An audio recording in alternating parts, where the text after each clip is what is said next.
like 15 seconds soon.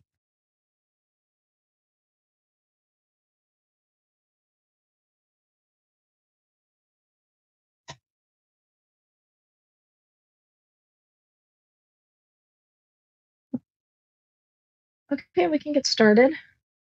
Um, so welcome back. Another week of the grind. Don't forget to fill out attendance as usual. I'm aware the date is wrong. Um, we had to switch 2 meetings around, so this was going to be next week's meeting, but we moved me up to this week, so that's why the date's wrong. But yeah, I'm gonna just talk a little bit about Raspberry Pis, just kind of general stuff, and talk about projects that you can do with them. So, what is a Raspberry Pi? If you're asking that question, you probably didn't go to Gen Cyber, and that's okay. Um, Basically, a Raspberry Pi is just this really tiny, bare bones computer. It's about the size of a credit card. It's really small. Um, and when I talk bare bones, I mean really bare bones. It doesn't even come with a case. Like it's just that motherboard that you see there with a bunch of like USB ports and all that stuff soldered onto it. So the price of a Raspberry Pi is about $35 on up, depending on how much RAM you want to put in it and how good of a CPU you want on it. So the latest and greatest Raspberry Pi, which is Raspberry Pi 4 Model B, has a 1.5 gigahertz quad core CPU. Compare that to a standard DSU laptop. It's about half the speed, and but it is 4 core, which is decent. I'm also going to pull up Slack and Discord in case there's questions in the comments. So yeah, moving on.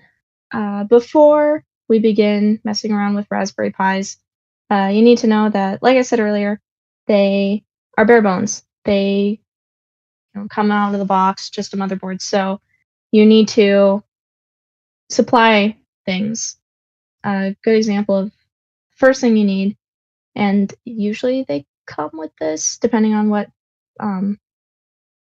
bundle you get, is you need a 15-watt USB-C power supply cable. You can find them cheap online. I found one on Amazon for $10, and those are the ports that you need on either side. Raspberry Pis do not come with an operating system installed on them, so you need to get a micro SD card with Noobs on it, and Noobs is just the standard operating system that Pis run. It's down in the bottom right, so it's just a regular SD card with the Raspberry Pi logo on it, and then at the bottom is a little micro SD card that you pull out, and then you would plug into the Pi.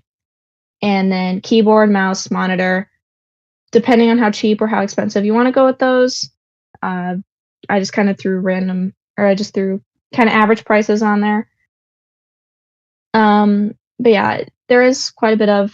It's not like a laptop where everything, the monitor's built in along with the keyboard and the mouse/trackpad. You have to supply everything, so it is kind of like, if you were doing a desktop, right? You would need to supply everything to plug into your desktop too. Something else to keep in mind when you're powering up your Pi for the first time.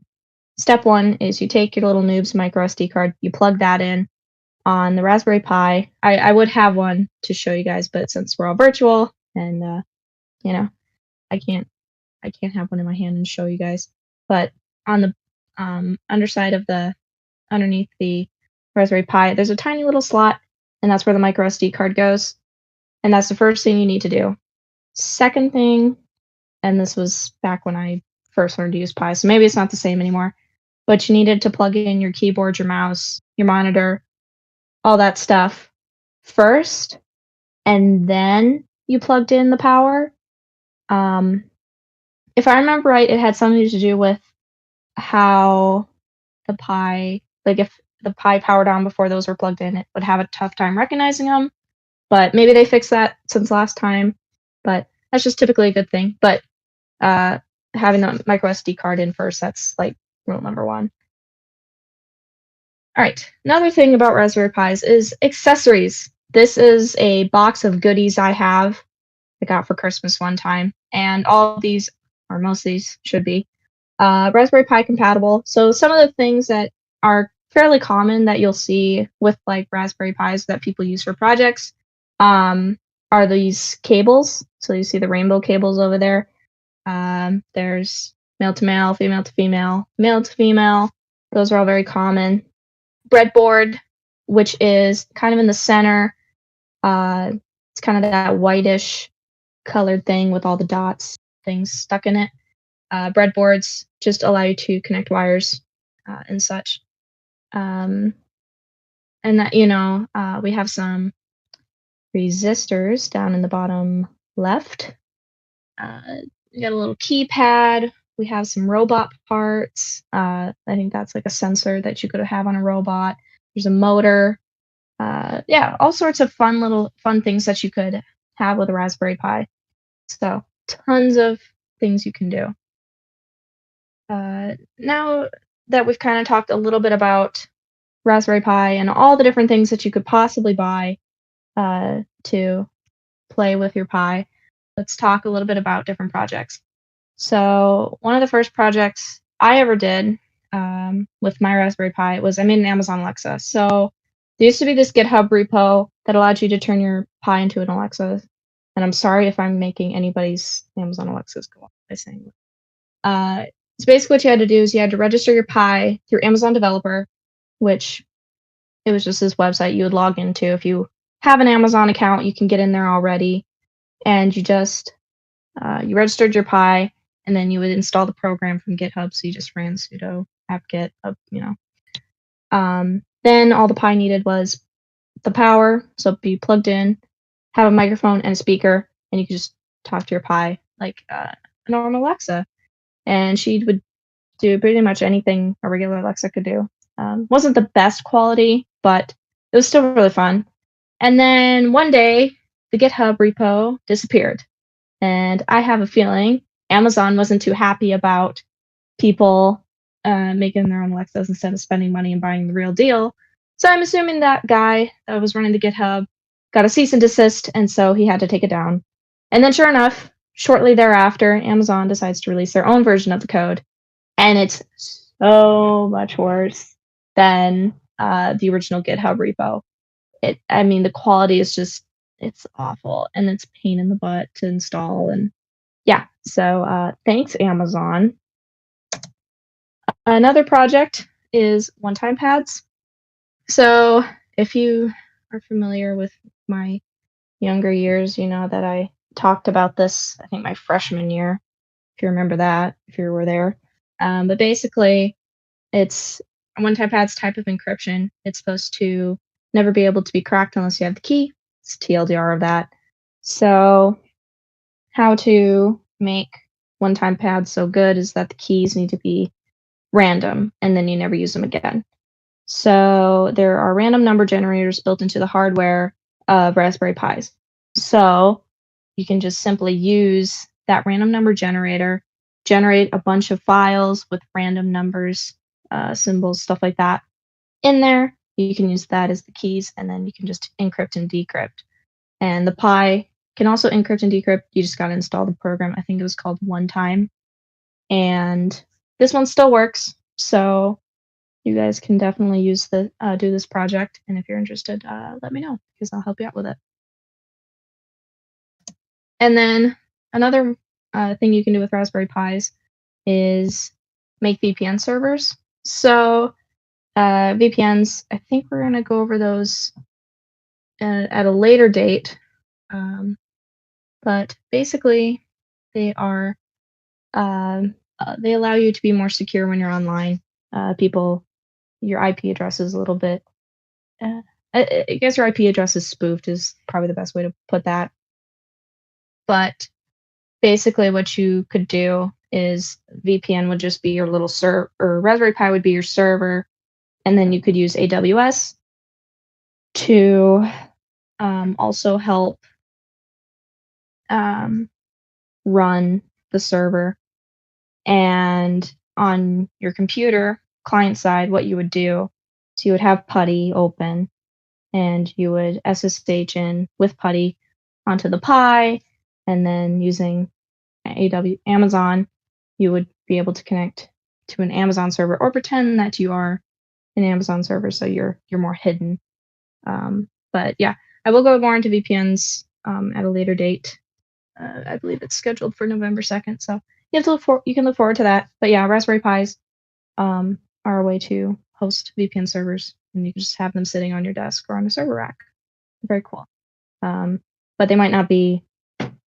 Pis aren't the most. They're not the fastest, and they're definitely not very beefy. So, maybe one client will be fine, but if you're gonna have a lot of clients, then you might want to invest in an actual big server. So, something to keep in mind. And yeah, there are tons of other projects that we haven't even scratched the surface. You can make a Pi Twitter bot or you can have a Pi send you a text message or a message on Twitter saying, hey, I need to do this thing. I know we had a student, I think Griffin Egner, I think he used Raspberry Pi, I'm pretty sure, to whenever his plants needed to be watered, the Pi would send a notification to his phone to tell him, hey, my plants need water. You can also host a Minecraft server on your Pi. So if you're into that, you can build a robot. I kind of touched on that a little bit earlier. You can also make a retro arcade little handheld, almost like a Game Boy, but not, knockoff Game Boy with a Raspberry Pi at in the top right. You can also use your Pi, and this would require buying a monitor. It's just this little Pi accessory. I do not have one though. And you could use it to track your network uptime and watch for things going weird on that. You can also build a Raspberry Pi weather station, or if you are a fan of hacking, you can use a Raspberry Pi or multiple Raspberry Pis to create portable hacking devices. If you're familiar with the TV show, what was it called? Mr. Robot, I think. It starred Rami Malek, I think. I think that's how you say his name. And what he did is he used Pis. And he put some hacking software on there, and he would hide them in places. I think he hid them in like lamp or lights, and then he came back in a week, and then they just picked up different things for him. Like I'm sure they was probably picking up Wi-Fi traffic, or maybe maybe it was catching credentials, stuff like that. So yeah, that's a very real world thing that you can do with Pis that we saw on a TV show. So that was really cool. So in conclusion, Pis are wonderful. They are very versatile, and anyone can find a project to do with them. If they are just sitting somewhere in your room right now, if they're hiding in a desk, if they're just, just collecting dust them off and go find something to do with them. All you have to do really is just Google Raspberry Pi projects, and you will find something to do with them.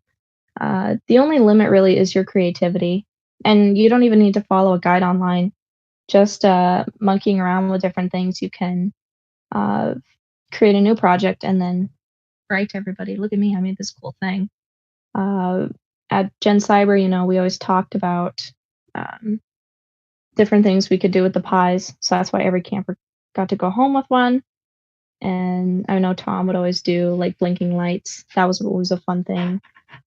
And yeah, that's pretty much it about Pis. They're just really great, and you should definitely use them or buy one if you're, have the money lying around, because they're super cheap. And yeah, so does anybody have any questions?